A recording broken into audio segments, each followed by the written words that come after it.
Hey everyone. So my hair's a little messed up and all that stuff, but I just wanted to go live for a second on this channel, and I'm sorry about the mess. I have a messy office today, but and I'm just a little bit tired. It's like midnight, so I don't know if anyone's watching at midnight Eastern Standard Time, but I am like, I've been working all day to get stuff done.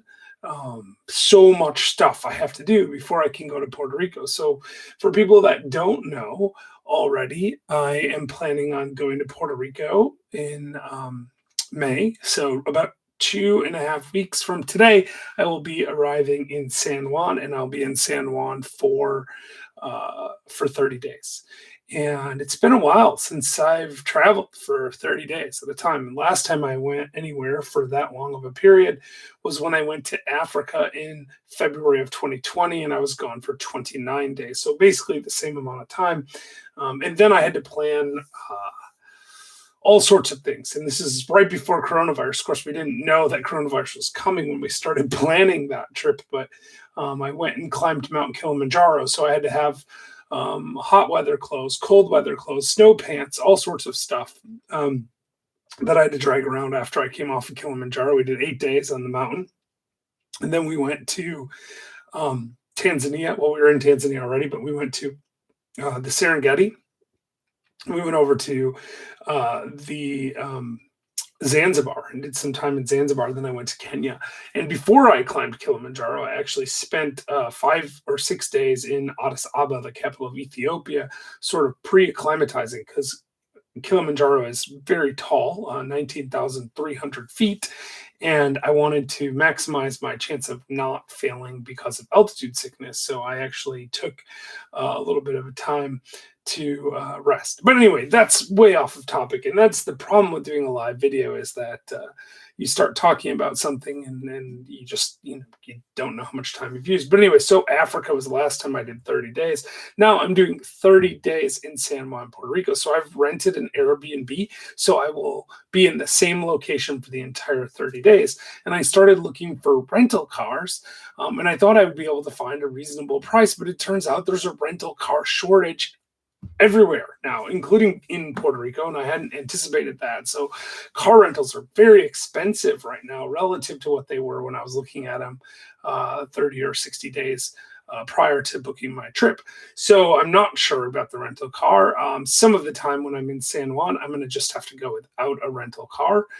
So I'm still looking for a rental car. So if anyone has thoughts on where I can get a good deal on rental cars, I've already had some people share some thoughts on a previous video, and I've checked out those, and it seems like it's hit or miss. Some of it is the holiday stuff. People are renting cars. Part of it is because of COVID, rental car demand is up and rental car supply is down.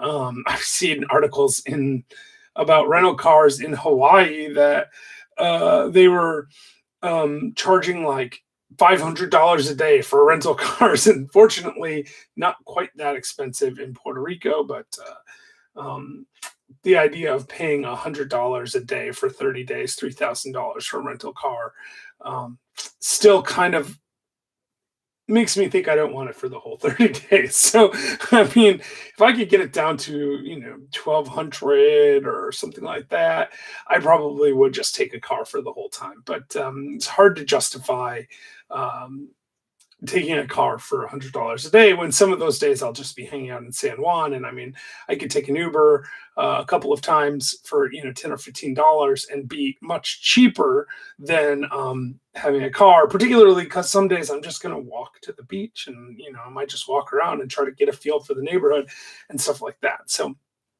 that's one thing I'm doing. Another thing I'm doing is I'm still working on Spanish, but I haven't been focusing on conversational Spanish. I've been focusing on verb conjugation stuff for me. I mean, as a native English speaker who's never been exposed to Spanish before, the idea of conjugating verbs sort of on the fly while I'm talking is very intimidating. But I recognize it's just something you have to learn. I mean, it's just what you have to do. And I'm hopeful to learn as much as I can in the next few weeks so that when I get to Puerto Rico, I will have sort of a starting point. So I'm going to start focusing on conversational stuff this coming week. I'm going to continue to do my Italki class with my tutor, but what I'm going to do is I'm going to start watching Spanish language YouTube stuff. So if anyone has any suggestions for those, this would be great. So I've already kind of got the alphabet down. I've got the vowel sounds down, but what I really like is Spanish language videos about, teaching Spanish, like really, really obvious things like, where's the bathroom? Like, I want a glass of milk, whatever it might be. Like, I really need that. So I might get on Duolingo and do some of that there because they're pretty good at that kind of stuff. But I'm going to try to get as much of that stuff as possible so that when I'm walking around, I can have just a little bit of an understanding. And then by working with the tutor, working on the grammar, working on the foundational stuff, I'll start to recognize that hopefully as I go. So that's what I'm thinking with Spanish. So the first thing I'm doing is trying to decide about the rental car. Second thing is trying to decide about, the best strategy for preparing myself as much as possible for Spanish language, knowing that I'm not going to learn enough Spanish to get by, but I want to learn enough that while I'm there, I can continue to learn. And then the next thing I've done is I have a really good friend of mine coming to Puerto Rico for part of the time that I'm there. And so I'm trying to coordinate stuff. Actually, I have two friends from Last Life Ever. So I have a podcast called Last Life Ever, and I have a co-host. Her name is Jillian Sidoti. Jillian and her family are coming to Puerto Rico for a few weeks during the time that I'm there. And then we decided to bring over our brand ambassador as well. So she's only going to be there for a few days.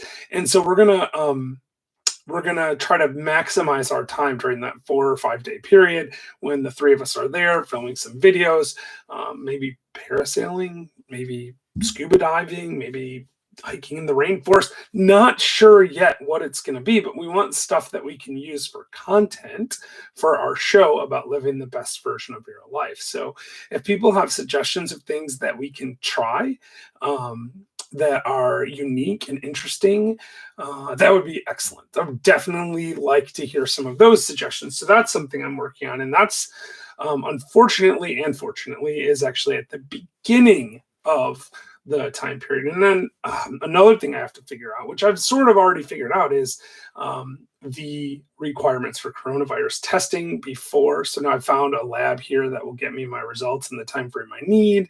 Now it's just waiting because you have to take it within 72 hours of your arrival in San Juan. Having just visited San Juan, I've already gone through that process once. But I'm going to have to do it again. And so I've been thinking about that. And then another thing I'm thinking about related to that is my wife. So my wife can't get as much time off as me. I work for myself. She has a regular job, right? So my wife is going to be taking some of her vacation time to come join me for a period of time while I'm in San Juan. So I'm working now on getting plane tickets for her. And figuring out what the best time for that is and in what we're going to do when we have that time. Because remember, we're thinking about moving to Puerto Rico. So one of the reasons I'm going to Puerto Rico is to see if I like being in Puerto Rico for an extended period of time. And the other thing I need to do is I need to start planning meetings with like realtors, real estate agents, CPAs. I need to find like a local church, things that are important to us in our life, and we want to experience those things while my wife is there so that we can figure out if we want to live in Puerto Rico, but also so that we can figure out where we want to live in Puerto Rico. Because assuming we're going to move to Puerto Rico, and I really think we're going to, the next step will be like, where? Do we want to live in San Juan? If we want to live in San Juan, what part of San Juan? Do we want to live in Dorado, or do we want to live in Rincon? Do we want to live on the east or west coast, or do we want to live on one of the islands like Vieques or Culebra? I don't think so, but I don't know, right? So I'm going to try to see as much of the island as I can during the time I'm there, and in particular, as much of the island as I can while my wife is in town. So that's something I've been working on. And then anyway, so I feel like I'm, rambling a little bit here, and I apologize for that. But the point is, there's a ton of stuff to do, and I'm only like 19 days, like, less than 3 weeks from when I'm going to be on a plane heading to Puerto Rico. Even just the idea of packing for 30 days is difficult because, normally when you pack for a vacation, you're like, oh, I'm going to be gone for 6 days. So I'll pack 6 clothing items, and I'll pack a couple of extra shirts and, some socks or whatever. But now I'm like, okay, I'm going to have to do laundry, I think, while I'm gone. And I have to think about, do I want to take my dive gear? Like, I have my own BCD, the buoyancy control device, because, I've got big shoulders and I'm kind of fat. So I need, it's hard sometimes to find a really comfortable BC. Well, if I'm going to go scuba diving, I kind of like to have my own. So do I want to pack that? Well, if I pack that, I mean, it limits what I can take because, 2 check bags. That's kind of my limit. Like, I can't do 6 check bags. I wouldn't be able to carry them anyway, even if I could, but I can't. So I got to think about like prioritizing what stuff do I need. And then I recently had melanoma. I'm not sure if I mentioned that on this channel before, but melanoma is a particularly bad skin cancer. I had it right in here. It's been cut out. It's perfectly removed. But because of that, I'm sort of paranoid about being in the sun. So I need really good sunblock. And then I found out that I need zinc-based sunblock. Now, I know you can buy sunblock in San Juan, but I don't know where or how much it costs or where it is. So I need to start researching that. Like, should I just bring a bunch of zinc-based sunblock because that's the one that's particularly effective at preventing UVA, which is the type of UV rays that gives you skin cancer. So, all these things I'm thinking about, and my head's just going like crazy. And now I'm here, at midnight on the 29th, 2 days after my birthday. And I'm just really ridiculously excited about getting ready to go, but I'm also still, getting ready to go. So with that being said, there's a couple of people watching. If anyone has any questions, then they put them in the live chat. I'm happy to try to answer those. Otherwise, I will wrap up in just a moment. But I want to thank everyone so very much for subscribing to my channel. I've mentioned before, I have a couple of other channels, Old Fashioned Real Estate, which you guys are welcome to check out, and Last Life Ever. And then I have a personal channel where I posted a really fun video of myself, of sort of my life story. And I'll tag that in the comments afterwards. So you guys can find that if you want. But in all of those cases, it's been very, very difficult to get any traction on YouTube. Trying to get to 100 subscribers took a long time in both Last Life Ever and also in Old Fashioned Real Estate. We're over 100 in both. In fact, in Old Fashioned, we're over 1,000. I think we have 1,100 or so. But it took us a long time and a lot of videos and a lot of work to get there, and really, really like sharing it on Facebook and stuff. And honestly, I have not shared this channel with anyone. Every one of you has found me just because you're out there, looking for the content that I'm sharing. And I really, really cannot overstate how honored I am that 97 people have decided to subscribe to this channel in less than a month. I started this channel in April, still April, and we have 97 people. So, please share, if you're watching this and you haven't already subscribed, I would love it if you would subscribe, and share, do all that stuff, because it really, really means a lot to me, and it's really motivating to me to continue to produce the videos that I'm producing. So if there's anything that you want to see me do a video about, I would love to hear from you. You can email me, or you can just put it in the comments to any one of my videos and say, hey, Jeff, I would love to see a video about X, Y, and Z, whatever that is. I would love to try to answer it. And frankly, there may be things about moving to Puerto Rico that I haven't thought of yet that you may be wondering about if you're thinking about moving to Puerto Rico. And if I haven't thought of it yet and you ask me about it, I'm going to be like, whoa, I need to go research that. I know people that live in Puerto Rico. I know a lot of people that live in Puerto Rico. It's one of the draws to moving to Puerto Rico for me, is that I do know people there. I have been there several times, and I'm very comfortable with the idea of hanging out in San Juan, or really anywhere on the island. But what I don't know is what it's like to live there. And so I've been trying to work through that. In fact, I just talked to my friend, I guess he wouldn't care if I said who he is. This is Harry Dent. He's a an economic forecaster, and Harry, I just talked to him today. Well, we emailed back and forth. We didn't actually talk today, but I was emailing with him today about the Puerto Rican real estate market and getting his thoughts about it. And should I buy or should I rent? So I might think about doing a video about that. Like, what are the pluses and minuses of buying versus renting? I think about real estate a lot. I'm a real estate person. I have a whole channel about real estate. I might even do a crossover video where we talk about real estate investing in Puerto Rico or something like that for my old fashioned real estate channel at some point too, because I really do think that, um, if you're thinking about moving, it's important to know that. I mean, the real estate market in the United States, stateside, right now, in most markets that I follow, is very, very hot. Um, my house, as you can see, not exactly the most decorative. This is my basement office, so it's one room that we never really did too much to. But I mean, my house is in a decent neighborhood. It's nice, but I bought it a few years ago, about 7 years ago, and I think it would sell for double what we paid for it now. Double. I mean, that's insane in 7 years. Um, Makes me think I should sell my house. Even if I wasn't going to move, I feel like I should sell my house.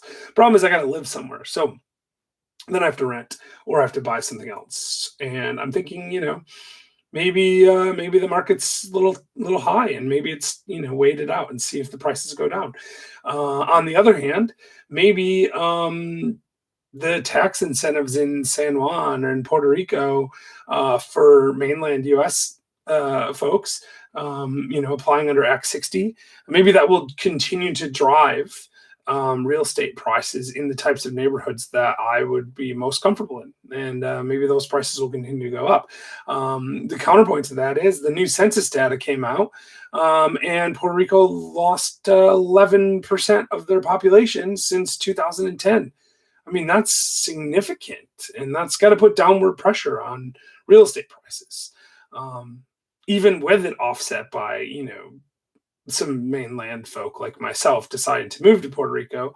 Um, and the thing is, like, a lot of people are moving just for the tax advantages. I actually don't endorse that, and I did a whole video about why you shouldn't move to Puerto Rico just for tax advantages. You better want to live in Puerto Rico if you're going to move to Puerto Rico. I certainly do want to live in Puerto Rico. I want more ocean in my life. That's the main thing. I have my own scuba gear, right? Like I told you earlier in the video, and I don't live by an ocean. That's how much I really, really do want to get out there and be by the ocean and be able to dive. So if people have thoughts about what part of the island might be a good place to live if you like scuba diving, that would be useful. But keeping in mind, I do have to run a business. I've got to have good access to the internet. I have to be able to do my shows. I have to be able to talk to people about real estate investments. I have to be able to do some consulting work, things like that. I mean, I still have to make money. So anyway, listen, I've gone way longer than I thought. I actually had other things that I wanted to talk about regarding my time. Between now and when I leave for Puerto Rico, and I've gotten completely off topic, but I do want to thank you again. So, gracias. I appreciate every one of you. I hope that you continue to check out my content. And like I said, if you could share it, like it. Actually, the best thing you could do is, if you think there are people that would benefit from my content, to share it with them or to share it on your Facebook or whatever it might be. I would love that so much. And again, I appreciate you all. If there's anything I can do to help any one of you, I will certainly do my best to try. So with that being said, I will bid you all a wonderful good night, and I look forward to talking to you again. And let me know in the comments too, by the way, if you like this live stream format. It's not something I've done very much of. And I just thought I'd give it a try and see how it went. So anyway, say la vie. Well, I should probably learn something in Spanish instead of French. So we'll go with adios and good night.